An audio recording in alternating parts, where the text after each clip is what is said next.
I never thought I'd be that girlfriend, the one who checks her boyfriend's phone, stalks his location, or goes full detective mode.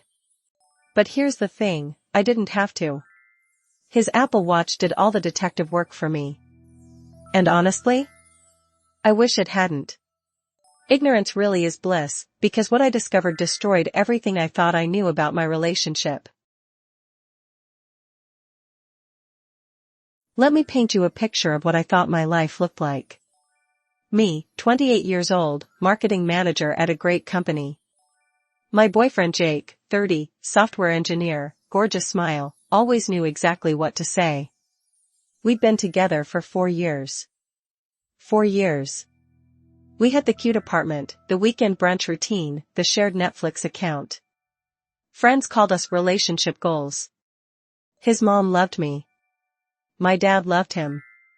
We were literally talking about getting engaged next year. For his 30th birthday in March, I wanted to do something special. Jake had been talking about getting more fit, tracking his workouts, the whole health journey thing. So I saved up and bought him the latest Apple Watch. Top of the line model. Cellular connectivity. All the bells and whistles. He loved it. Wore it every single day. Synced it to his iPhone immediately. Even set up family sharing so I could send him cute messages that would show up on his wrist. Ah, right? Yeah. That feature would come back to haunt me. It started small. Little things you'd brush off if you weren't paying attention. In May, about 2 months after the watch gift, Jake started going to the gym, a lot. Like, from maybe twice a week to literally every day, sometimes twice a day. I'm really committed now, he'd say. The watch is keeping me accountable. Sweet, right? Supportive girlfriend that I am, I cheered him on. Even meal prepped his protein-packed lunches. Gold star for me. But then the phone habits changed. He started taking his phone everywhere. Bathroom? Phone. Quick run to the car. Phone. Making coffee? You guessed it, phone. And he'd angle it away from me when texting. When I'd walk into a room, he'd quickly close whatever he was looking at. Just work stuff, he'd say. Boring tech things you wouldn't care about. I wanted to believe him. I really did.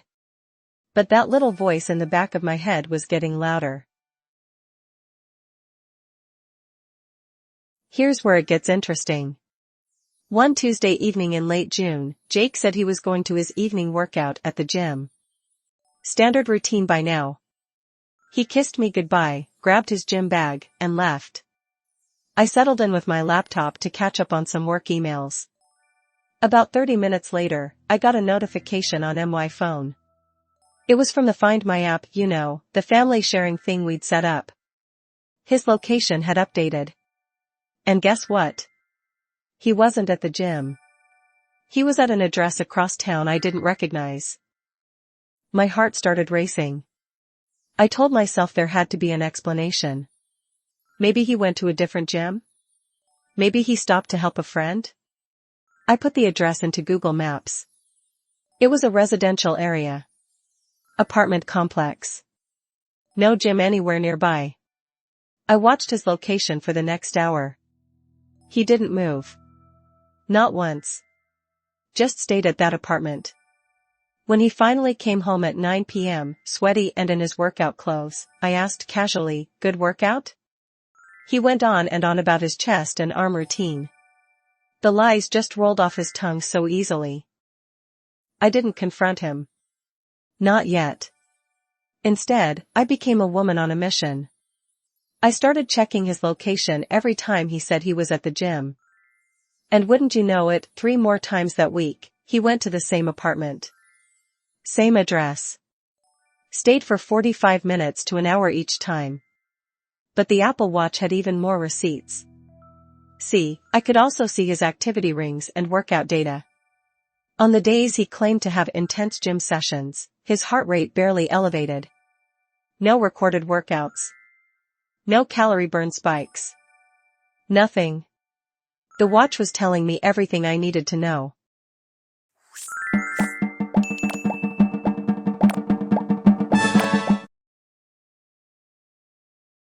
But wait, there's more. Because the Apple Watch had another feature I'd forgotten about: notification mirroring. Any notification that came to his phone would show up on the watch. And you know what else? There's a notification log. One night while he was in the shower, I grabbed his iPad, which was also synced to his Apple ID. I went into the notification history. And there they were. Messages from a contact saved as Marcus Jim. Weird name, right? The preview text said things like, "Can't wait to see you, last night was amazing," and my personal favorite, "Your girlfriend doesn't suspect anything, right?" Marcus Jim. Marcus Jim. He wasn't even creative with the fake contact name. I was furious. Heartbroken. Nauseous. But I'm also petty as hell when I'm hurt. So instead of confronting him immediately, I decided to gather all the evidence. Screenshots of everything. His location history. The notification logs. The lack of workout data. I even drove by that apartment one day while he was at the gym, and guess whose car was parked outside? Jake's. Clear as day. I took pictures. Timestamped everything. Built my case like I was preparing for trial.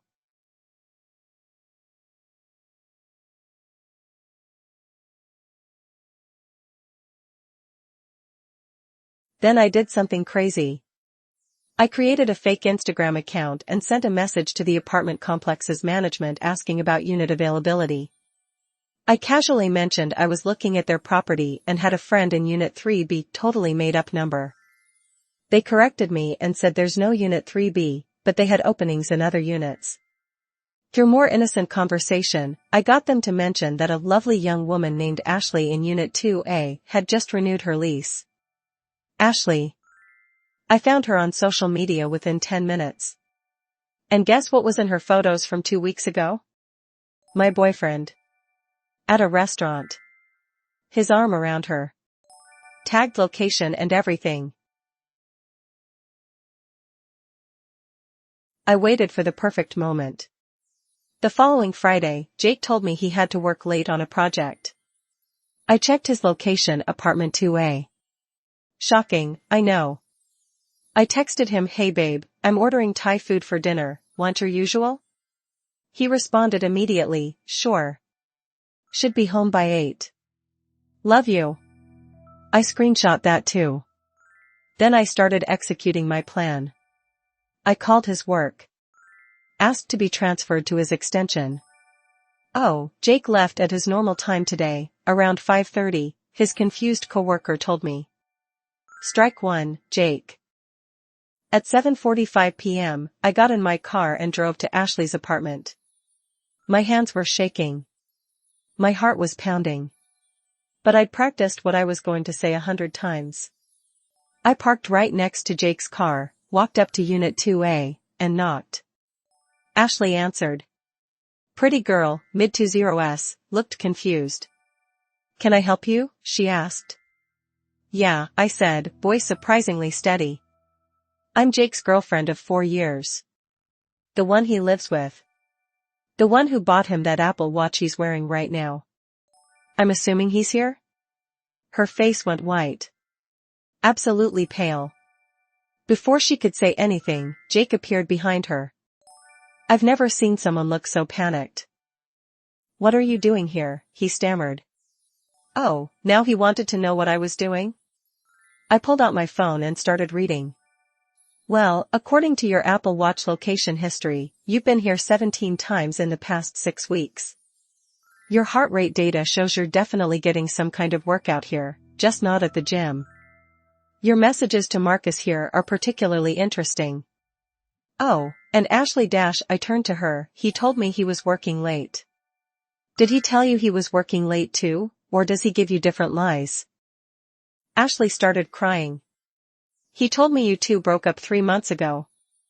He said you were just roommates while you figured out the lease. Jake tried to speak, but I held up my hand. Save it. I don't want to hear a single word from your lying mouth. Ashley, I'm sorry he did this to you too. He's a cheater and a liar. You can have him. Then I looked at Jake. I've already moved your stuff out of our apartment. It's in storage unit 47 at Public Storage on Main Street. The code is 4739. You have 1 week to get it before I donate everything. Your key to our apartment won't work anymore. I changed the locks today. Don't contact me. Don't come by. We're done. But here's the thing, I wasn't done. Remember how I said I bought him that Apple Watch? That I set up the family sharing? Well, I still had access to his Apple ID. And you know what else I had? The receipts for that $700 watch. I reported it lost through the Apple ID. Activation locked. That beautiful watch he loved so much became a very expensive paperweight. He couldn't use it. Couldn't even reset it.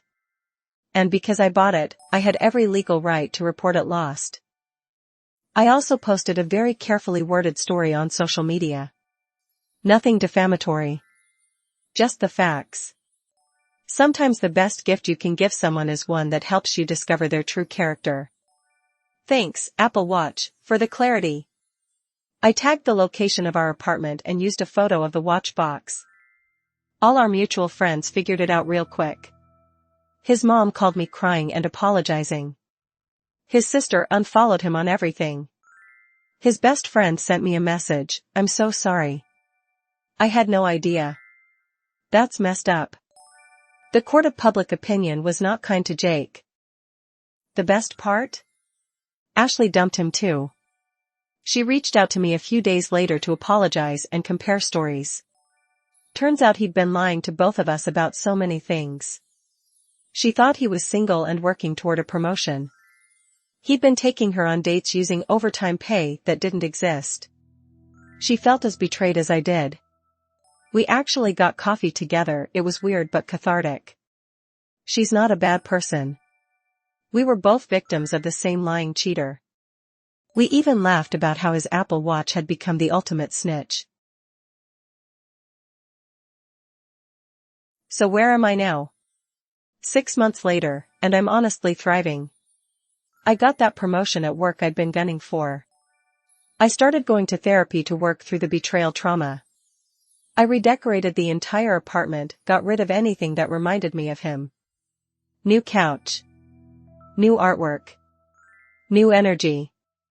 I even adopted a cat. Her name is Justice, because that's exactly what I got.